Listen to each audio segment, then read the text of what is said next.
Assalamualaikum warahmatullahi wabarakatuh. Perkenalkan, nama saya Safira Kailahania Maria dari Prodi Pendidikan Bahasa Inggris dengan NIM J1E0250018.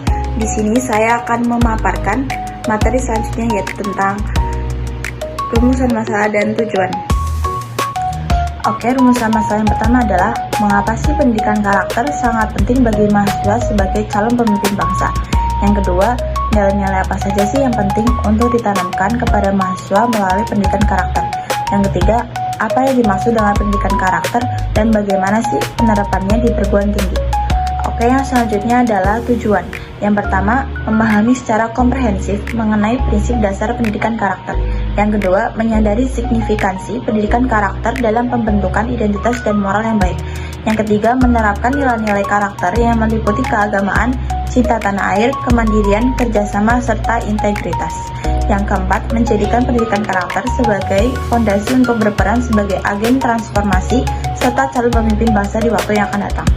Sekian dan terima kasih. Saya Zafarina Askiana Ufa, NIM J1E025007. Saya akan menjelaskan manfaat dari pendidikan karakter.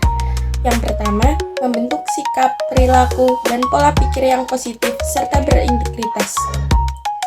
Jadi, dengan pendidikan karakter ini, mahasiswa dapat membentuk sikap yang positif dan pola pikir yang positif serta berintegritas. 2.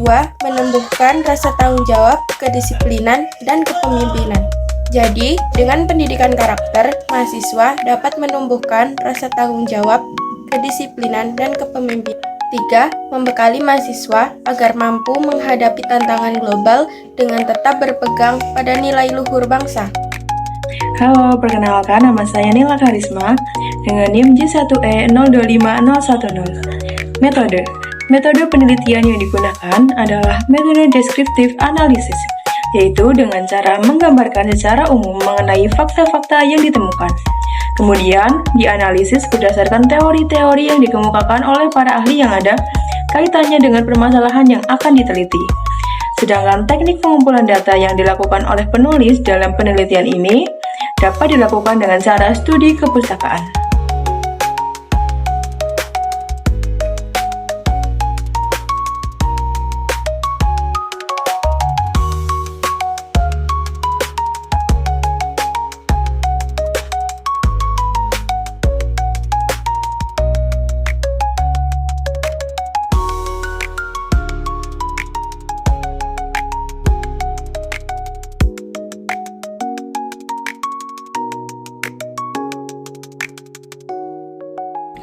Halo semuanya, perkenalkan saya Bintang Adena Pramesti dari Prodi Pendidikan Bahasa Inggris dengan NIM J1E025004 akan menjelaskan mengenai pendidikan karakter dan kepemimpinan.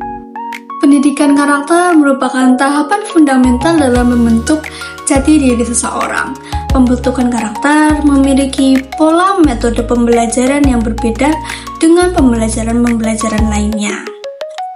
Karena pembentukan karakter dimulai dengan menciptakan habit atau kebiasaan sebagai proses pembelajarannya. Pendidikan karakter tidak sekedar mengajarkan pengetahuan atau kognitif, tapi pendidikan karakter juga mengajarkan sikap yang baik atau afektif.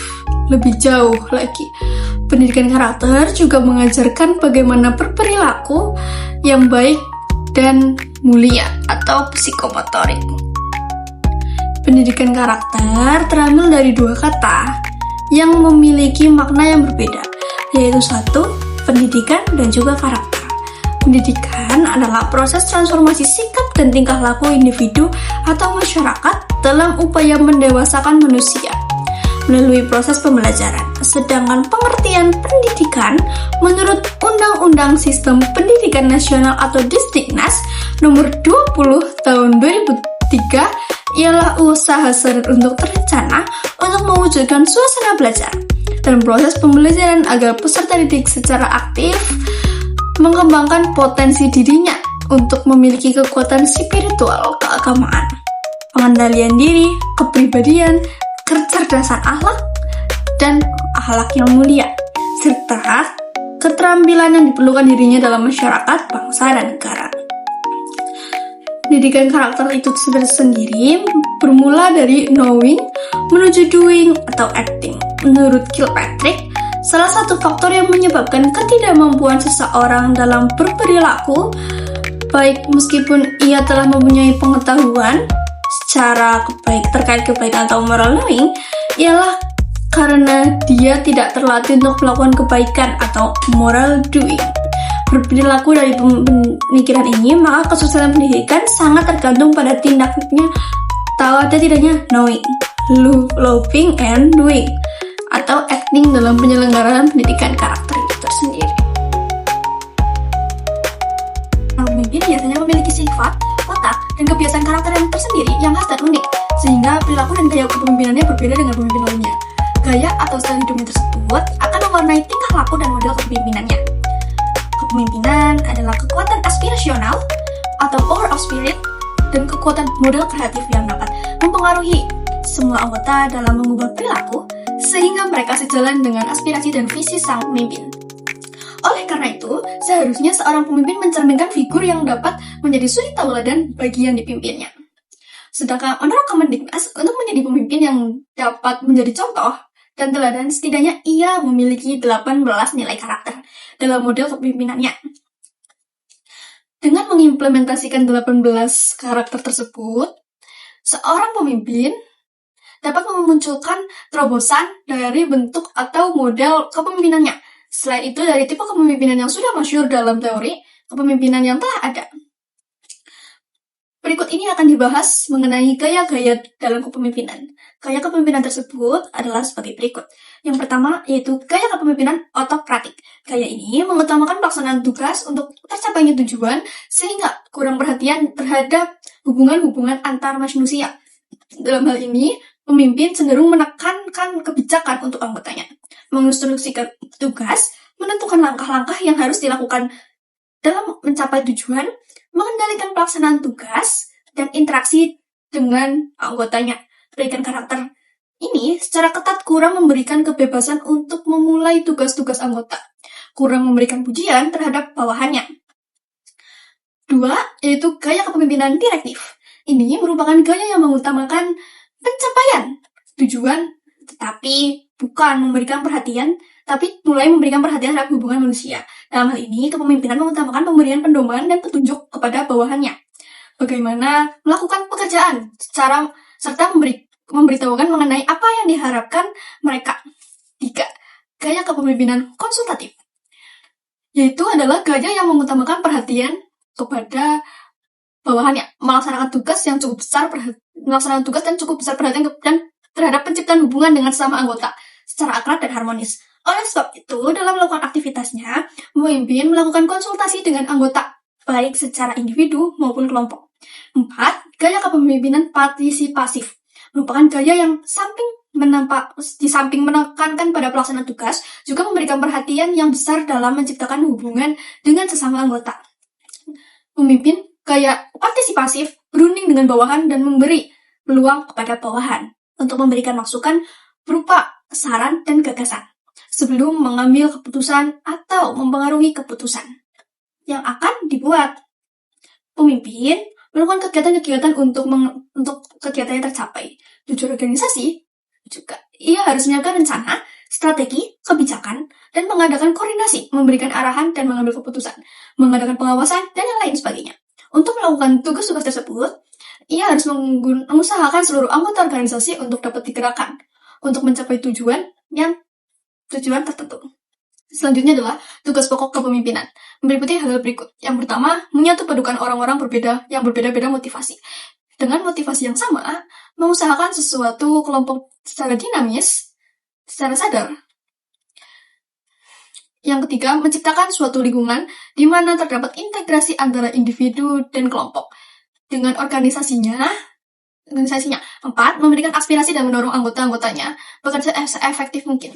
5, menumbuhkan kesadaran lingkungan yang senantiasa mengalami perubahan atau dinamis dan mengusahakan agar orang-orang yang dipimpinnya itu dapat menyesuaikan dengan perubahan situasi. Jadi itu tadi penjelasan mengenai kepemimpinan. Terima kasih. Perkenalkan, saya Naila Zaraskia dengan NIM C1E025001. Di video kali ini, saya akan menjelaskan tentang penguatan karakter. Jadi, maksud dari penguatan karakter di abad 21 adalah kita tidak bisa hanya mengandalkan sekolah, tetapi kita juga butuh dukungan dari keluarga, pemerintah, dan juga masyarakat. Apalagi kita hidup di zaman teknologi, di mana teknologi itu bisa kita manfaatkan untuk melatih cara berpikir kritis, meningkatkan kreativitas, dan membangun kesadaran sosial. Nah, hasil akhirnya diharapkan kita bisa menjadi pribadi yang berprestasi, memiliki akhlak yang bagus, bisa memimpin, namun tetap menjaga identitas kita sebagai bangsa Indonesia. Halo, aku Silki Ramadhani, NIM C1E025002. Di sini aku akan menjelaskan kesimpulan. Jadi, pendidikan karakter penting bagi mahasiswa sebagai calon pemimpin untuk membuat integritas, tanggung jawab, dan kepemimpinan berbasis nilai moral. Nilai utama meliputi kejujuran, disiplin, kreativitas, nasionalisme, dan kepedulian sosial. Pendidikan karakter juga diterapkan lewat kurikulum, kegiatan kampus, dan contoh nyata agar mahasiswa dapat menginternalisasi dan menjalankan nilai-nilai tersebut dalam kehidupan. Terima kasih.